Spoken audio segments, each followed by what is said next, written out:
Hi, my name is Sabine Hurd, and I'm inviting you today to join me in my quest to understand the significance of the Bauhaus for today's furniture design in general and for today's chair design in particular. Are you ready? Okay, let's watch the game of chairs.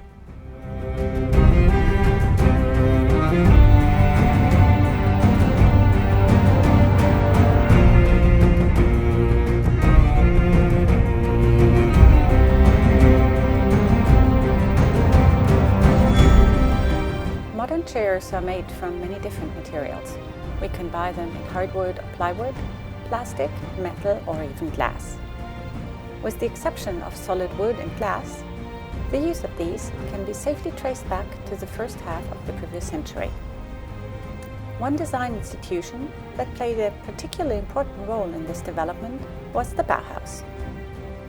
This is the story of how and why even today, more than 80 years after the Bauhaus closed its doors, furniture design in general, and the design of chairs in particular, remains heavily indebted to the ideas of that famous design school.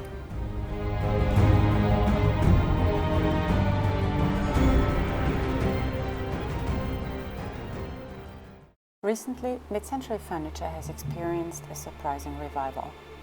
Seemingly out of nowhere, tubular steel furniture has entered the mainstream again.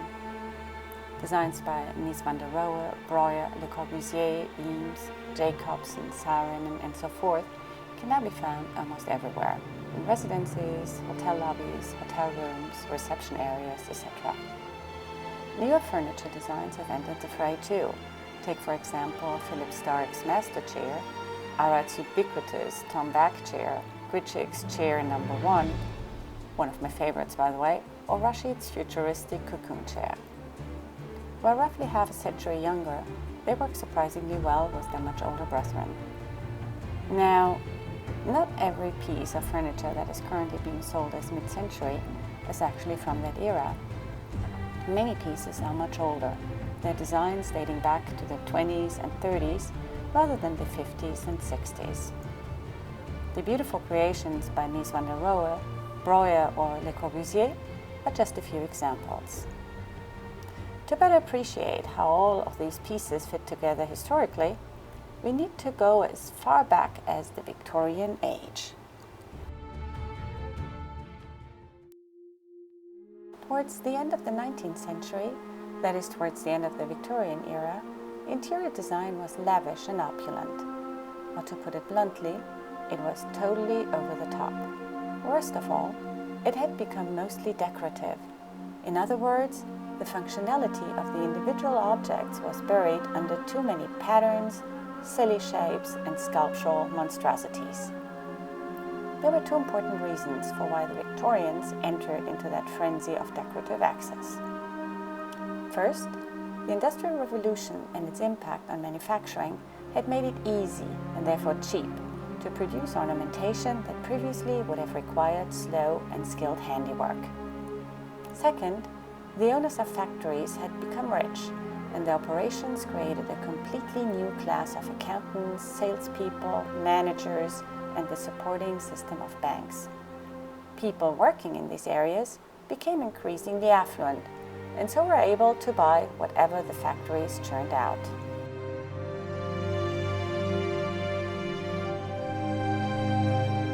Unfortunately, though, the quality of the ornamentation declined dramatically as design became separated from the manufacturing process.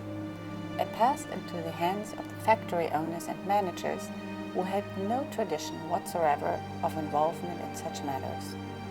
These people simply operated under the assumption that the buying public wanted to have a maximum in ornamentation and tried to deliver just that, easily, cheaply, and most of all, profitably.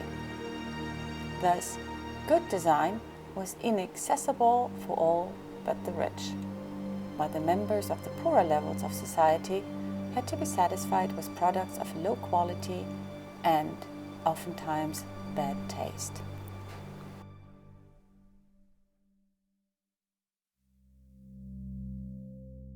John Ruskin, a writer, theorist, and philosopher, was one of the earliest and strongest opponents of the type of industrial produced objects that became so prevalent during the Victorian era. The assumption that machine-made things would inevitably be tasteless and garish led him to call for a return to handcraft as the only possible route to reform. The central doctrine of the arts and crafts movement was a desire for honesty in terms of expression of function, material, and techniques of production, combined with the conviction that only handcraft could achieve such honesty. Ugly ornamentation was to be banished, but meaningful decoration, devised by the craftsman, was welcomed. Other important figures of the arts and crafts movement were William Morris and Francis Voysey.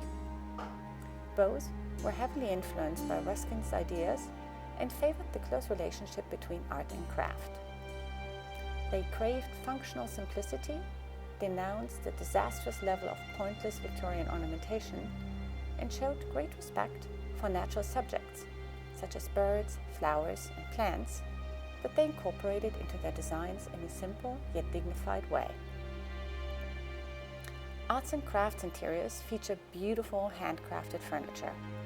The purpose of each individual piece is clearly expressed in its design, which is not only aesthetically pleasing, but also of high quality and made to last.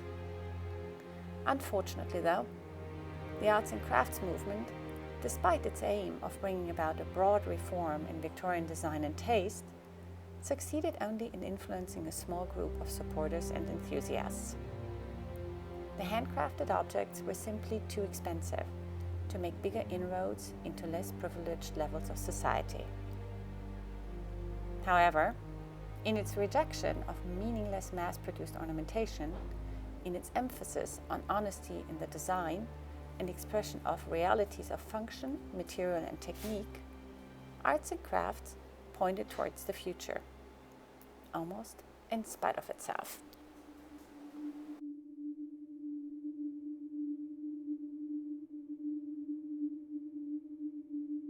As a soldier during World War I, the architect Walter Gropius became anti-capitalist.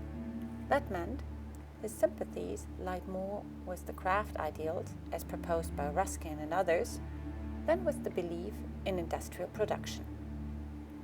While at the front, Gropius formulated his proposals for the establishment of an educational institution to provide artistic advisory services to industry, trade, and craft.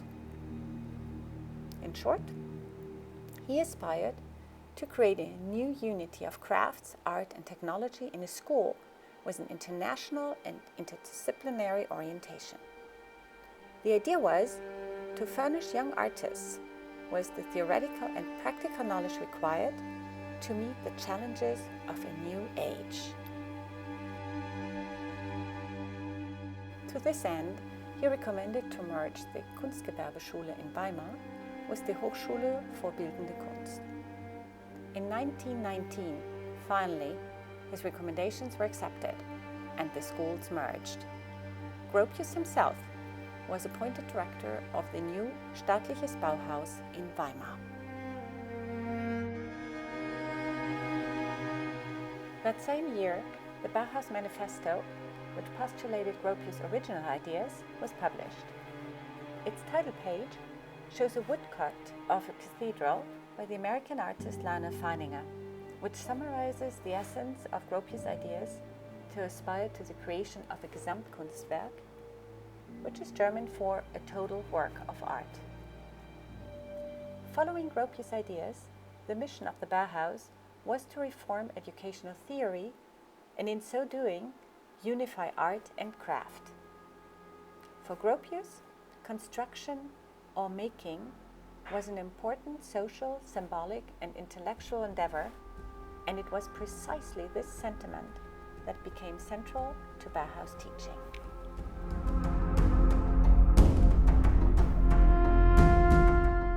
The Bauhaus curriculum included a one-year preliminary course where students were taught the basic principles of design and color theory. After that, the students entered the various workshops and trained in at least one craft. During the first year of the Bauhaus, Gropius appointed 3 artists as teachers. Johannes Itten, who was responsible for the preliminary course, the painter Lionel Feininger, and sculptor Gerhard Marx. These teachers were later joined by other staff, among them such famous names such as Georg Muche, Paul Klee, Oskar Schlemmer, and the Russian constructivist Wassily Kandinsky. During the early years of these, it was Itten who played the most important role. He taught his students that materials should be studied so as to unveil their intrinsic qualities and encouraged them to make inventive constructions from objets trouvés, or trash. He also taught theory of form, color, and contrast, as well as the appreciation of art history. Itten believed, and here he agreed with Gropius, that natural laws existed for spatial composition just as they did for music. Therefore, he took great pains in teaching students the importance of elemental geometric forms, such as the circle, square, and cone.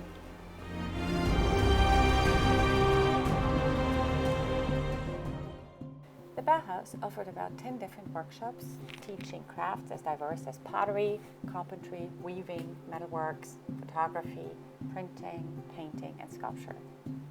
Some were merged or abandoned over the course of the years.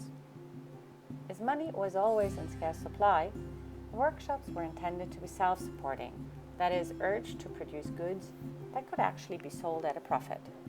Unfortunately, only a few managed to do so. Let me introduce you now to a few of the more important workshops at the Bauhaus. The metal workshop opened its doors in 1919. Its first master was Johannes Itten, the teacher of the preliminary course. Despite the fact that this workshop belonged solidly into the male domain, one of its most famous students was the highly talented Marianne Brandt. To this day, the Italian company Alessi produces and successfully sells her gorgeous tea sets, candle holders, and lamps. While the metal workshop was almost exclusively in the hand of men, the weaving workshop belonged to the women. Not by choice, though.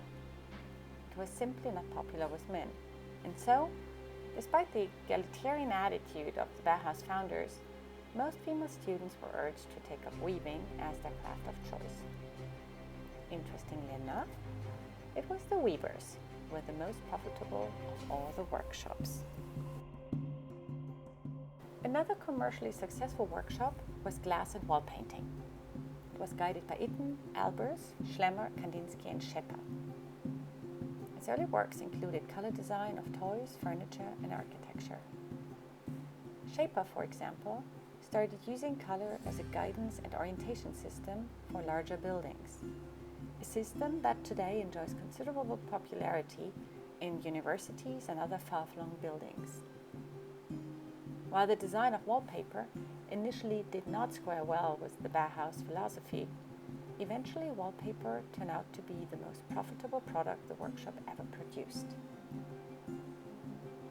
Once the Bauhaus masters were convinced that wallpaper could ensure an economical and contemporary wall design and housing developments, they agreed in 1929 to collaborate with the German wallpaper manufacturer Rush. Rush still exists today, and it's actually a very successful company. Every couple of years, it issues a new line of wallpapers in the Bauhaus style and sells them under the brand name Bauhaus Tapeten.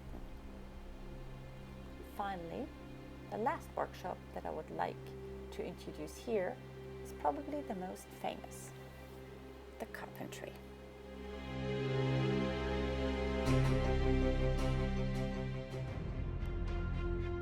Cabinet making was one of the most popular workshops at the Bauhaus. From 1919, Johannes Itten headed the carpentry as master of form, until it was taken over by Walter Gropius 3 years later. The first items of furniture were produced using traditional woodworking methods. They were still strongly influenced by the Expressionism the early Weimar years. One example is Breuer's African chair, which we see in the middle of the slide. Meanwhile, Johannes Itten's teachings on color and shape greatly impacted work by fellow students such as Peter Kehler, whose famous magazine Cradle is shown below. With Gropius' takeover of the workshop after Itten's departure in 1922, came a new orientation towards standardized, prefabricated parts that were assembled as modular furniture. For this, Breuer's slatted chair is one of the earliest examples. This piece was actually produced in small series in the carpentry workshop.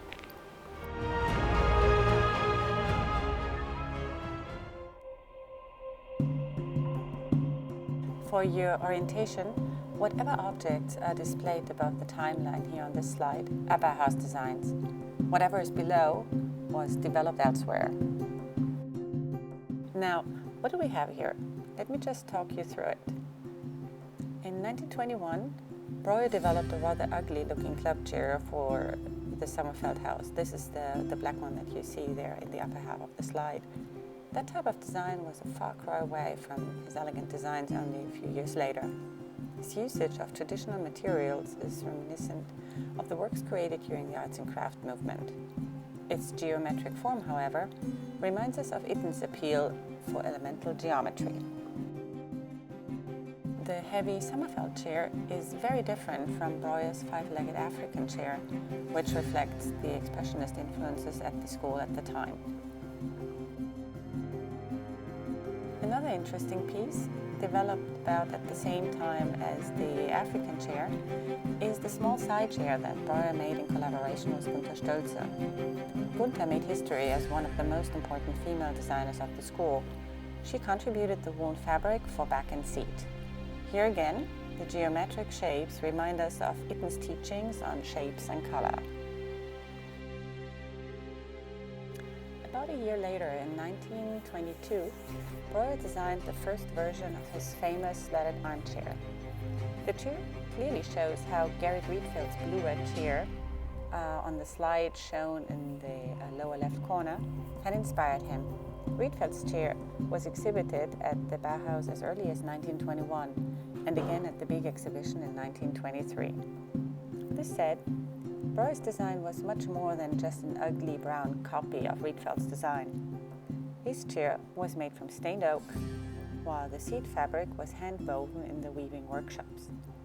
The chair, although it may not look particularly comfortable at first glance, was actually designed for comfort. Breuer tried to achieve that by making the seat inclined and elastic and adding elastic rear belts at the back. Another chair I would like to discuss here is Gropius' F5 model. That's the red chair in the center of the slide. This one looks clearly very modern, though still rather solid. It's an upholstered club chair made from ebenized wood and was developed around the time of the 1923 exhibition. Its cantilever construction was the result of Gropius' research into state-of-the-art construction methods. It was designed for the director's room at the Bauhaus in Weimar. In the last year at Weimar, Peter Kehler also developed a wooden club chair. It had a rectilinear frame, which was made from stained pear wood and held together with brass fittings. For a club chair, just compare it with Breuer's summer-house chair or even Gropius' F5 model, it was remarkably light and transparent, a beacon for what was to follow.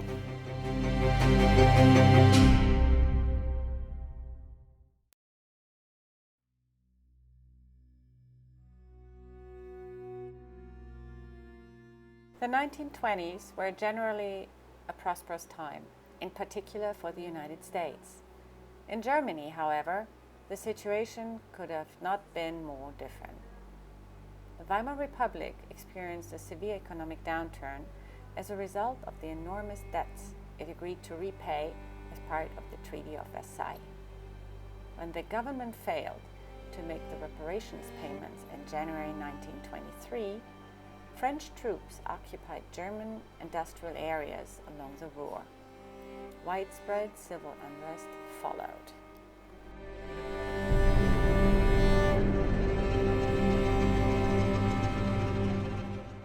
economic crisis that resulted led to a devaluation of the Reichsmark in 1923 and caused severe economic problems. Economic hardships and socio-political chaos experienced by Germany during that period created an environment conducive to the rise of the Nazi Party.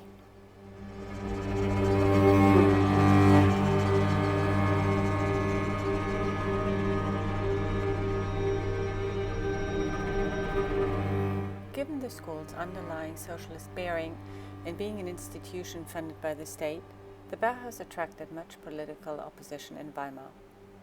The local authorities there, under pressure from local guilds who, considering the harsh economic times, were very concerned that the school would take away work from their own members, demanded the staging of an exhibition, basically to justify the state support for the Bauhaus.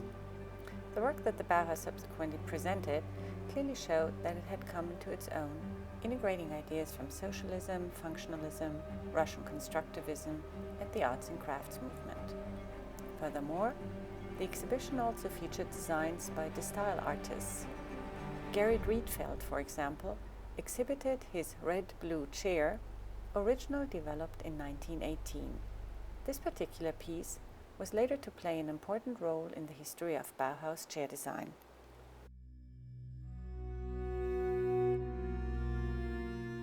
But how was that seminal exhibition received? Did the Bauhaus masters achieve their goal of justifying continued state support? The answer is not really. In short, while the exhibition was well received internationally, it did not manage to allay local fears.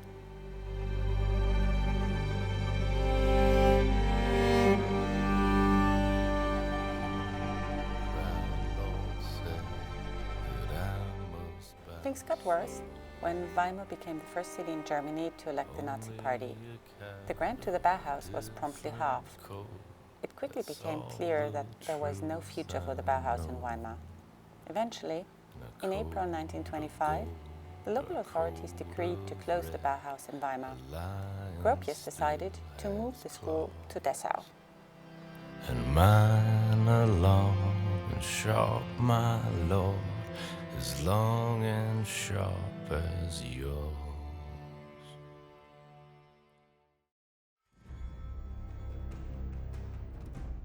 When Breuer returned to the Dessau Bauhaus in 1925, he took over the carpentry workshop as a so-called young master. It was here that he developed the B3, which is better known as the Vasily chair. The Vasily was his first chair made from tubular steel. Tubular steel is nothing else but steel in the shape of a cylinder or long, narrow rectangle. Due to its shape, it's shock absorbing, fairly light, and because it's hollow, also relatively cheap. At the same time though, it is strong and sturdy, so definitely a great material for furniture. But you may ask yourself, where did the idea to use tubular steel for furniture actually come from? As strange as it may sound, it seems that Breuer's innovative choice of material was inspired by his recently purchased Adler bicycle. In a later interview with a historian employed at Knoll Furniture, Breuer recalled the story of the Vasily. I made friends with a young architect. It was just about that time too that I bought my first bicycle, and when I learned to ride the bike, I talked to this young fellow and told him that the bicycle seemed to be a perfect production because it really hasn't changed that much over the previous 20-30 years. It still had the original bicycle form. Interestingly, he said, "Did you ever see how they make those parts? How they bend those handlebars? You'd be really interested because they bent those steel tubes like macaroni." This somehow remained in my mind, and I started to think about steel tubes which are bent into frames. Probably that is the material you could use for an elastic and transparent chair. Typically, I was very much engaged with the transparency of the form. That is how the first chair was eventually realized. Bending had to go further. It should only be bent with no points of welding on it. so it could also be chromed in parts and put together. That is how the first Vasily was born. I was myself somewhat afraid of criticism. I didn't tell anyone I was doing these experiments actually. But when Kandinsky came by chance to my studio, when the first chair was brought in, he said, "What is this?" He was very interested. And then the Bauhaus guys got very interested in it too. A year later, I had furnished a whole Bauhaus with this furniture.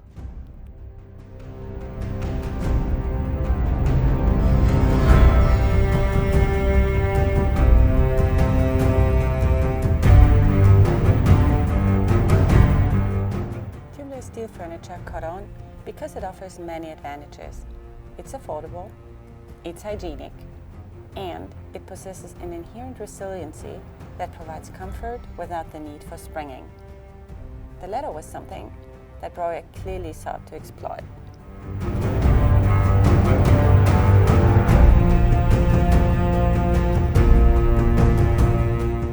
Being in the vicinity of Junkers' manufacturing facility in Dessau was an enormous advantage for the development of tubular steel furniture. For those who don't know, Junkers was a famous German airplane manufacturer. It made the iconic 10TU, as the Germans affectionately call the company's most famous plane. Those who did not know but own a remover suitcase may have an epiphany now. In the following month, Breuer designed a whole range of tubular steel furniture, including chairs, tables, stools, and cupboards. They were all manufactured by Standard Möbel Berlin, and many are still available today. The nesting tables B9, you can see them in the upper right-hand corner of the slide, and various shelves and side furniture were among Breuer's first designs. The B9 tables were actually used in the cafeteria of the Bauhaus school. Today, these tables find their place in both residential or contract environments. The B9 was some sort of stepping stone to the development of the long, elegant side table B10, which you can see in the lower right-hand corner of the slide. Cold bent tubular steel enabled such a construction and provided the required stability. This principle was then later translated to chair design, leading to a chair without back legs, the cantilevered chair.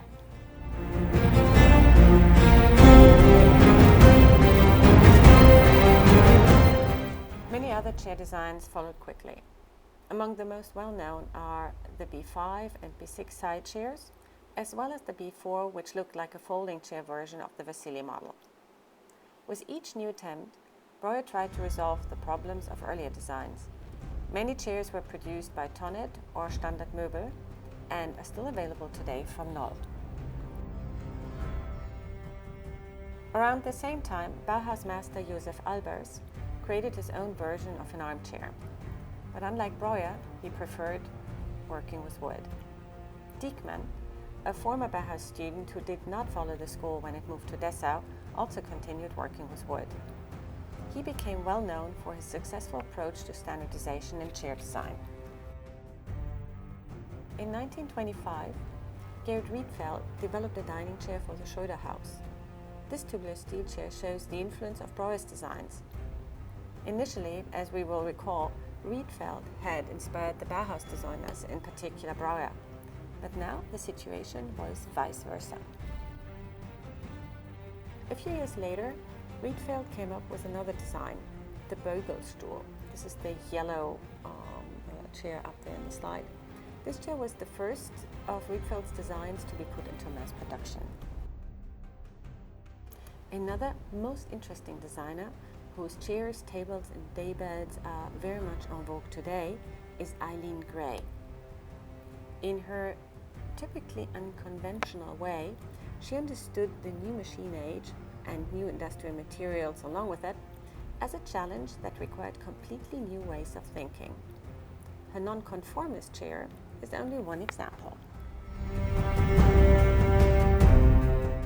In sensing that new ways of thinking were required, Eileen Gray was not alone though.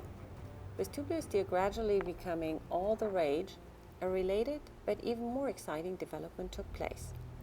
The origins of that new idea built on Breuer's inspiration to use tubular steel, but went much further in taking advantage of the material's exceptional resiliency and strength.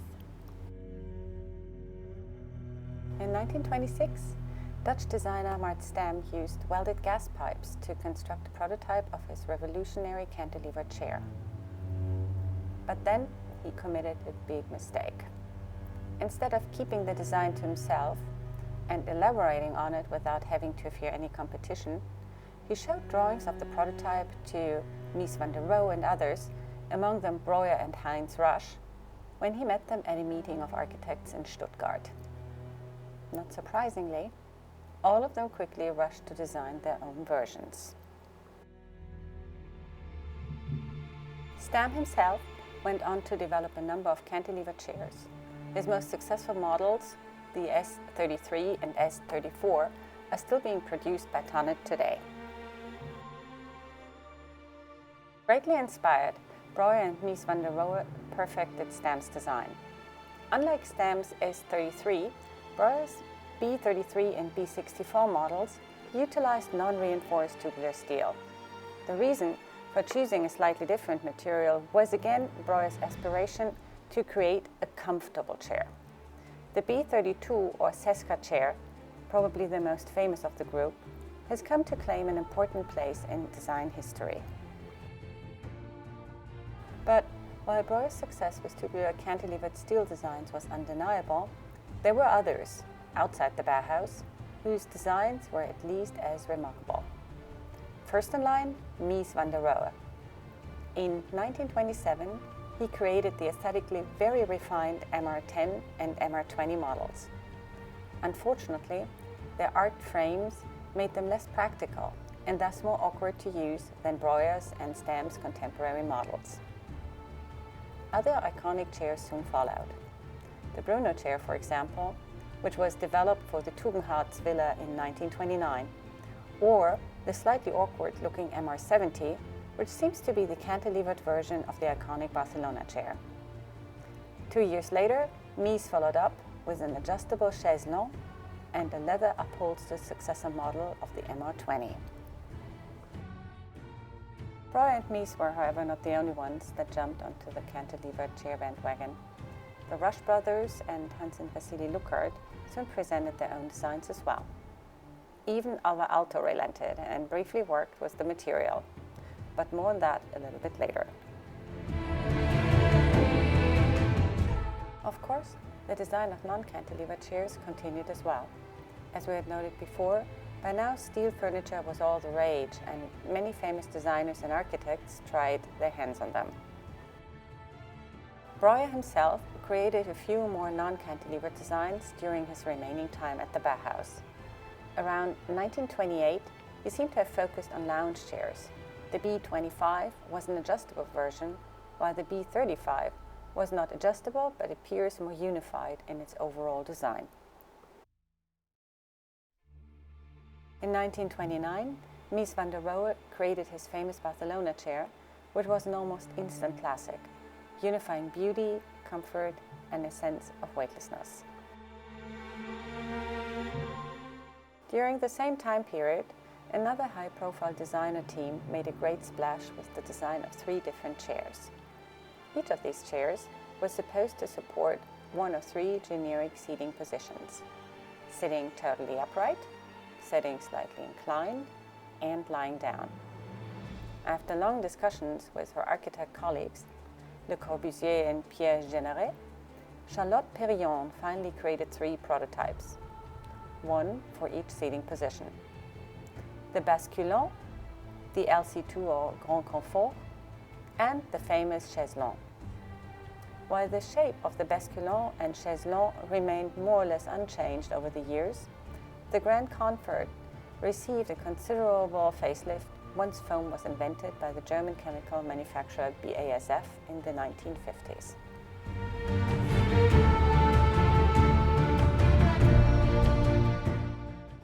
In contrast, Breuer's former Bauhaus colleague Diekmann, still in Weimar, for now kept working with wood. He still sought to reduce prices through standardization and continued expanding his signature line of furniture. René Herbst Another prominent French modernist used elastic straps, so-called sandeaus, to construct the seats of some of his designs. While he was never actively engaged with the Bauhaus, he nonetheless seemed to have followed a similar ideology. He had adopted a functionalist approach, rejected ornamentation, and favored an industrial aesthetic.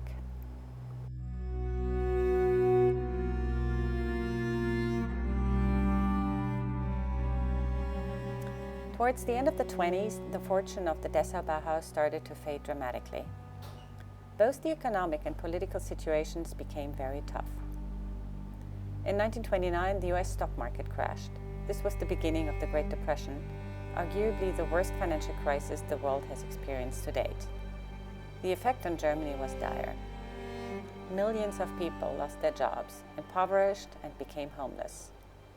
Major banks collapsed. The banking infrastructure failed. Money almost ceased to circulate. Only a cat of a different coat. That's all the truth I know. And a coat of gold or a coat of red, a lion still has claws. This was also the beginning of the end for the Bauhaus. To depoliticize the school, Gropius and Kandinsky worked to fire Meyer, their communist director. They replaced him with Mies van der Rohe. With Mies at the helm, the Bauhaus focused more on architecture and established that the workshops only supplied products that could be industrially manufactured. But it was too little, too late. In 1931, the Nazis swept to power in Dessau. They quickly passed a motion to close the school. Mies subsequently turned it into a private institution and moved it to Berlin, where he kept it alive until the summer of 1933. Soul to hear.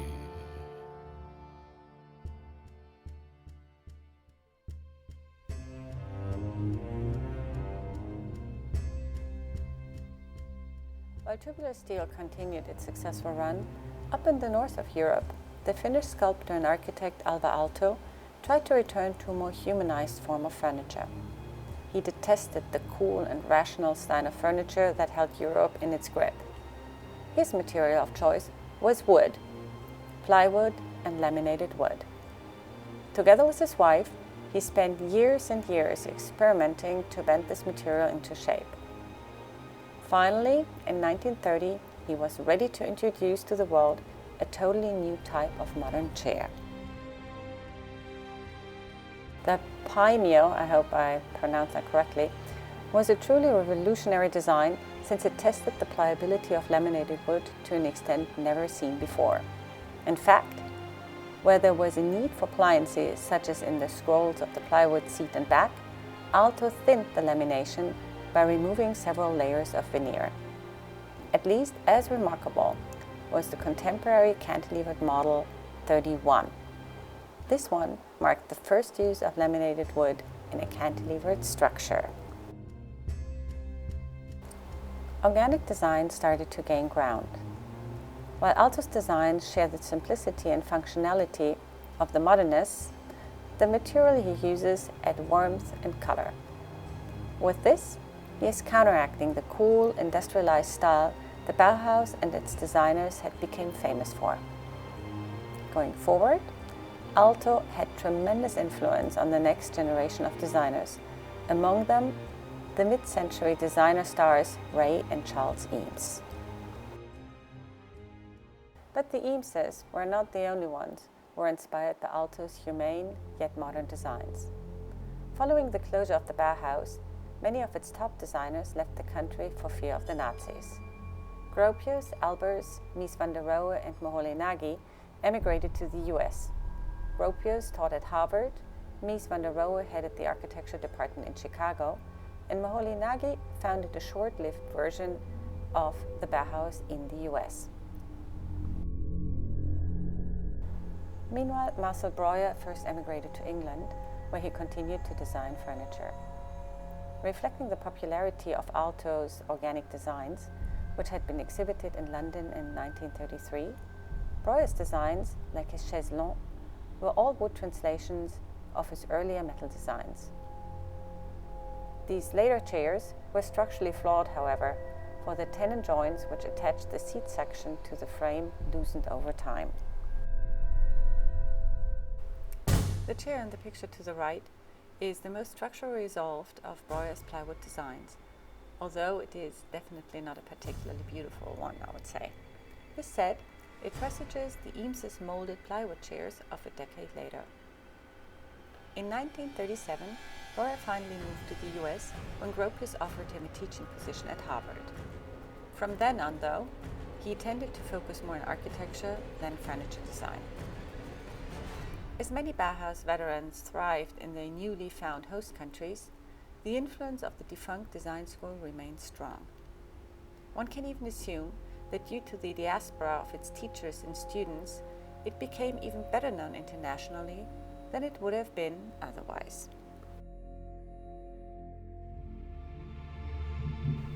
A quarter of a century after the Bauhaus's demise, plastic and metal design chairs peacefully coexisted as they do to the present day. The collection of furniture design around that time is commonly referred to as mid-century. Many iconic and beautiful designs were created during that period. Many of them owe their existence to the creativity at the Bauhaus, be it because of choice of material, inherent elegance, or simply the lightness of their designs. Many mid-century designers allied themselves to mass production, believing, like the Bauhaus designers before them, that it democratized design by making it more affordable. However, there were notable differences too. Alvar Aalto's impact in terms of organic designs cannot be overlooked.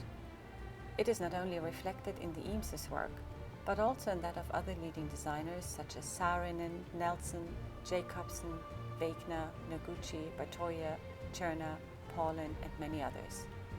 As many mid-century designers rejected functionality as a design principle, their creations turned at times wildly sculptural, asymmetrical, even irrational. George Nelson once claimed, "The chair is as much a sculpture as an object of utility." An exception here was probably Florence Knoll. A protégée of Mies van der Rohe, she preferred clear and straight lines, very similar to the ones Itten's teachings inspired decades earlier. So, what is the significance of the Bauhaus for today's designs? Clearly, Bauhaus designs are en vogue again. Many of the original pieces are still being manufactured and have a large fan community all over the world. They are either being collected or bought for daily use. In addition to that, an entire new industry has sprung up that sells Bauhaus designs as replicas.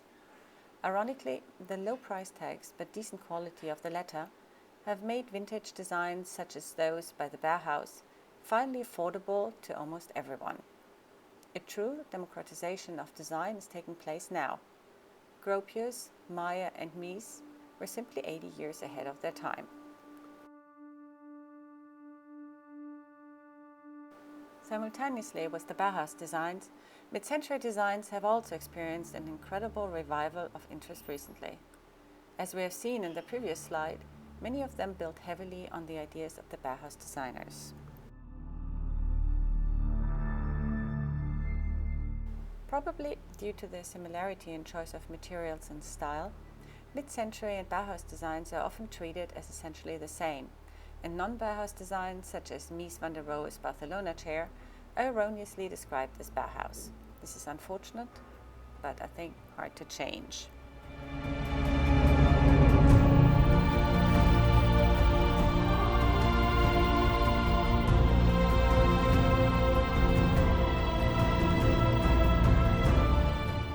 How much now is really left of the Bauhaus, and how much does contemporary design owe to the Bauhaus?